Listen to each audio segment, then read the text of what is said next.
மகர ராசி மகர லக்னம் காலபுருஷனுக்கு 10வது வீடு. தொழில் ஸ்தானத்துல பிறந்த நீங்க, தொழில் ஸ்தானத்தை ராசிநாதனா கொண்ட நீங்க என்னைக்குமே அடுத்தவங்களை ஏமாத்த மாட்டீங்க. இங்க குரு நீசமா இருக்கிறது, அதே போல பாத்தீங்கன்னா சனீஸ்வர பகவான் ஆட்சி பலம் பெறது, செவ்வாய் உச்சமா இருக்கிறது, எல்லாருக்குமே நல்லவனா வாழ்ந்திருக்கானா ஒருத்தன் அப்படின்னா அது மகர ராசி தான். எதிரிக்கு கூட கருணை காட்டக்கூடிய ராசின்னு சொல்லிடலாம்.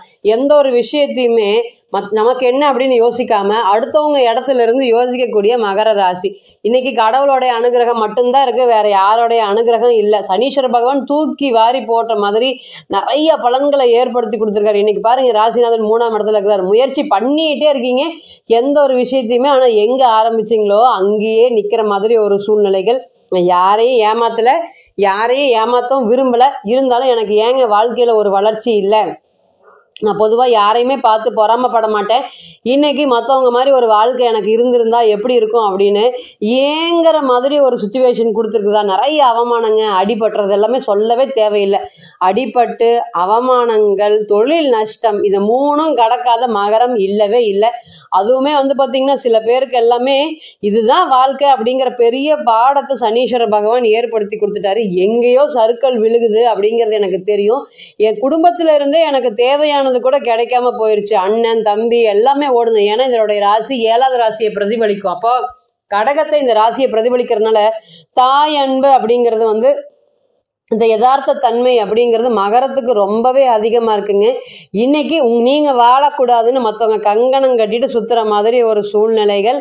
அவங்க இருக்கிற இடத்துலயே பாத்தீங்கன்னா நிறைய பிரச்சனைகள் வருது. உங்களுக்கும் மேற்கொண்டு நிறைய பிரச்சனைகளை ஏற்படுத்தி கொடுத்துருக்காங்க. ஆனா நான் சுயநலமா இல்லைங்க, ஆனா எங்க வீட்டுல என்னைய புரிஞ்சுக்கிறதுக்கு ஆளே இல்லைங்க. உணர்ச்சிகளே இல்லாம இருக்காங்க. எப்படிங்க இப்படி எல்லாம் மற்றவங்களை ஏமாத்துறாங்க அப்படிங்கிற மாதிரி சொல்லக்கூடிய விஷயங்கள் மட்டும்தான் இன்னைக்கு நடந்துட்டு இருக்கு. நீங்க கஷ்டப்பட்டாலும், நான் கஷ்டப்படுறேன்னு சொன்னாலும் மற்றவங்க உங்களை நம்புறதுக்கு தயாரா இருக்காங்களா அப்படின்னு கேட்டீங்கன்னா இல்ல. அட போப்பா, உனக்கு என்ன, நீ நல்லாதான் இருக்காது. ஆணா இருக்கட்டும் பெண்ணா இருக்கட்டும் மாடு மாதிரி உழைக்கக்கூடியவங்க. எப்பவுமே பாத்தீங்கன்னா மகர ராசி மற்றும் மகர லக்னம் ஆண்களா இருக்கட்டும் பெண்களா இருக்கட்டும் கடினமான உழைப்பாளிகள். 2வது தன்னுடைய குழந்தைகளுக்கு இது வேணும் அது வேணும் அப்படிங்கிறத ரொம்பவே பிடிவாதமா இருப்பாங்க. எந்த ஒரு விஷயத்தையுமே யாருக்காகவுமே காம்ப்ரமைஸ் ஆக மாட்டாங்க. ஆனா இன்னைக்கு காம்ப்ரமைஸ் ஆகிறதையே நான் பழகிட்டேன். நானாக மகரம் இன்னைக்கு மகரமா இருக்குதா அப்படின்னு கேட்டிங்கன்னா இல்லை. மறுபிறவி எடுக்கக்கூடிய ஒரு சூழ்நிலைகளை கொடுக்குற தனக்காரகன்லாம் பாருங்க. குரு பகவானும் சரி, அதே போல 2ஆம் அதிபதினு சொல்லக்கூடிய சனீஸ்வர பகவான் 3ஆம் இடத்துல. என் தம்பிக்கு அண்ணனுக்கு பணம் கொட்டுன்னு கொட்டுதுங்க. என்னால அந்த பொருளாதாரத்துல அதே ஃபீல்டுல இருக்கேன், என்னால ஜெயிக்க முடியல. நான் பார்த்து கூட்டிட்டு வந்தவங்க இன்னைக்கு அவங்க எல்லாருமே ஜெயிச்சுட்டு இருக்காங்க. என்னால வளர்ச்சிகள் பண்ண முடியல. நல்ல வேலை பார்த்துட்டு இருந்தேங்க, எதிராளிகளுடைய தொந்தரவுகள்னால என்னை எப்படி வீழ்த்தணும்னு தெரியாம வா சேர்ந்து வா பிஸ்னஸ் பண்ணலாம் அப்படின்னு நடுக்கடல்ல, அதாவது என்ன பணம் வருது ஏது பணம் வருதுன்னு தெரியாம ஆரம்பிச்ச ஒரு விஷயம் நல்லா போயிட்டு இருந்தது.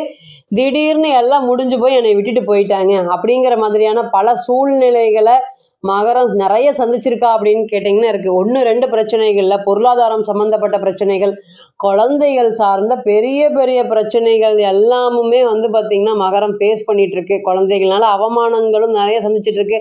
குழந்தைகளுடைய மனமாற்றங்கள்னாலேயுமே எனக்கு என்னோட பையனா இருக்கட்டும் பொண்ணா இருக்கட்டும் நான் சொல்றதை கேட்கவே மாட்டேங்கிறாங்க. அதாவது திருமண வாழ்க்கையில நான் ஒரு விஷயம் முடிவு எடுத்துட்டேன், என்னோட பையன் பொண்ணு நோ காம்ப்ரமைஸ் அப்படிங்கிற மாதிரி சொல்றாங்க.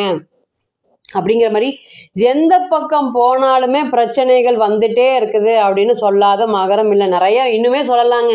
இன்னைக்கெல்லாம் மகரம் அவங்களாட்டவா இருக்காங்களா அப்படின்னு கேட்டிங்கன்னா இல்லை. குணமாற்றம், அதே போல் பார்த்தீங்கன்னா இங்கே விட்டுட்டு வெளியே எங்காவது போய் தலைமறைவா இருந்துக்கலாமோ அப்படிங்கிற மாதிரியான சூழ்நிலைகள் எல்லாமே இந்த மகரம் ஃபேஸ் பண்ணியிருக்கா அப்படின்னு கேட்டிங்கன்னா எஸ், நிச்சயமாக ஃபேஸ் பண்ணியிருக்கு. இன்றைக்கும் பாருங்க, ராசிக்கு 3ல் நிறையா கிரகங்கள் நீசமாக இருந்தது.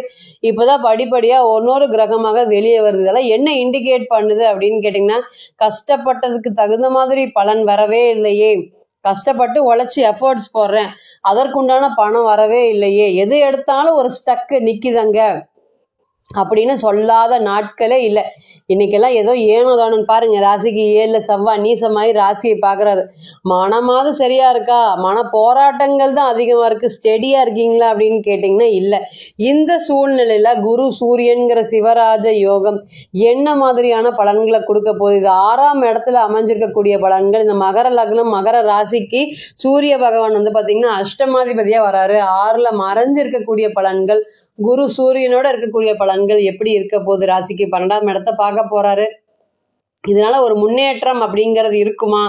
என்ன விதமான முன்னேற்றம்? ஓம் குரு பகவானே போற்றி போற்றின்னு சொல்லி, ஏன்னா இந்த முயற்சி ஸ்தானம் எது விட்டாலும் விடாட்டியும் முயற்சி ஸ்தானாதிபதி 3ஆம் அதிபதி, தனிச்ச 3ஆம் அதிபதி என்னைக்குமே கைவிட மாட்டார். அது இந்த ராசியை பொறுத்தவரை குரு பகவானா வராரு, ராசியில நீசமடையக்கூடிய கிரகமா இருக்காரு. என்ன பணம் ஒன்று வேணும், சேமிப்பு அப்படிங்கிற பாடத்தை கண்டிப்பாக அந்த குரு ஏற்படுத்தி கொடுக்க மாட்டார். இன்னைக்கு பார்த்தீங்கன்னா இந்த பணம் சேமிக்காத ஒரே பிரச்சனைகள் தான் இன்னைக்கு உங்களுக்கு பெரிய பிரச்சனைகளாக இருக்கும். அது எல்லாமே இந்த பணம் இருந்திருந்தால் நான் 80% ஆஃப் ப்ராப்ளத்தை சால்வ் பண்ணியிருப்பேன் அப்படின்னு சொல்லாத மகரமே இல்லை.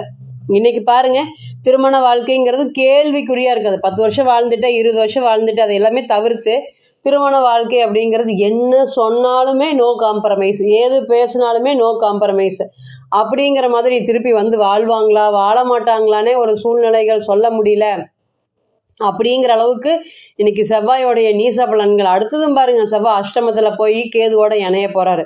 நான் பார்த்துக்கிறேன் அப்படின்னு சொல்லவங்க எல்லாருமே, கல்யாணம் பண்ணிட்டு நான் பார்த்துக்கிறேன்னு சொல்றவங்க எல்லாருமே இன்னைக்கு தலைகீழ ஆப்போசிட்டா, இல்லை என்னால் வாழ முடியாது, நீங்கள் எதுவும் பண்ணல அப்படின்னு. ஏன்னா மகரத்தை பொறுத்தவரை சீக்கிரம் சொல்லிடுவாங்க. எல்லாருமே ஏமாத்துறக்கு பிறந்தது தான் இந்த மகர ராசி. எல்லாருமே 3 கிரகம் ஆட்சி உச்சம் பலம் பெறும்போது ஒரு நிலையில ஒரு மாற்றம் இருக்குமா அப்படின்னு கேட்டிங்கன்னா, இன்னைக்கு ஒரு மாதிரி ரொம்ப தைரியமா இருப்பாங்க, நாளைக்கு ரொம்ப சோர்ந்து போயிடுவாங்க, நாளான்னைக்கு பணம் முக்கியம் இல்லைன்னு நினைப்பாங்க.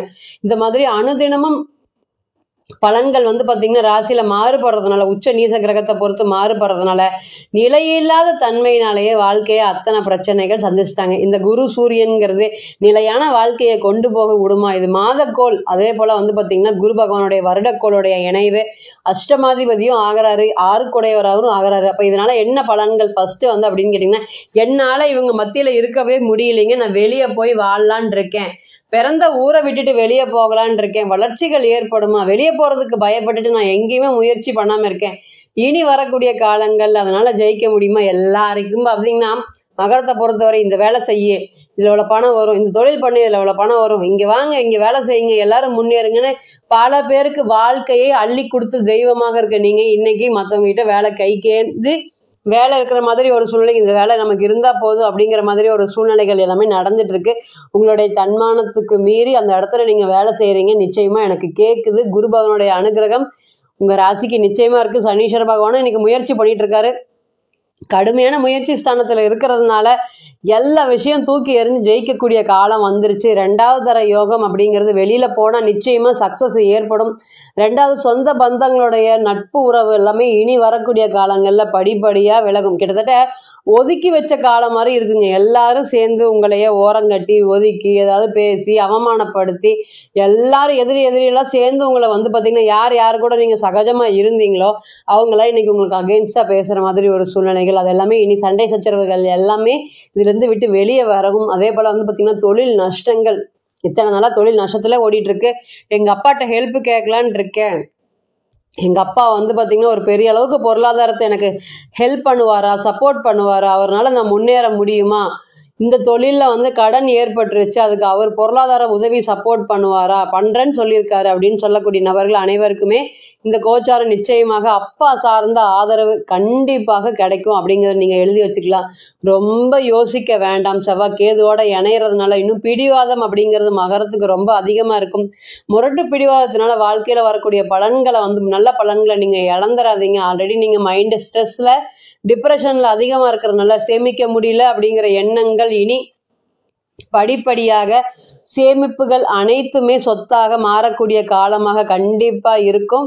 இத்தனை நாளாக தடைகள் தாமதங்கள் இருந்த உங்களுக்கு நீண்ட கால திருமண தடையுமே இந்த குரு சூரியனால ஒரு நல்ல ஒரு யோகமான பலன்களை கொடுக்கறதுக்கு காத்துட்ருக்கு. 7 செவ்வாய் நீசமாய் வெளியே வந்துட்டாருங்க. அதனால் இனி படிப்படியாக திருமணம் சம்மந்தப்பட்ட விஷயங்கள் எல்லாமே அடுத்த ஸ்டேஜுக்கு உண்டானதுக்கு எதுவுமே போகலை அப்படியே நிற்கிது அப்படின்னு சொன்னவங்க அனைவருக்குமே இது வந்து பார்த்திங்கன்னா திருமண வாழ்க்கை அப்படிங்கிறது அடுத்த ஸ்டேஜுக்கு போகிறதுக்கு, கல்யாணத்தை நோக்கி போகிறதுக்கு, சுபகிரக நிகழ்ச்சிகளை நோக்கி போகிறதுக்குமே இந்த டைம் இனி நல்லா உங்களுக்கு சப்போர்ட் பண்ணுமா அப்படின்னு கேட்டிங்கன்னா எஸ், நிச்சயமாக சப்போர்ட் பண்ணக்கூடிய சூழ்நிலையில் தான் இருக்கார்.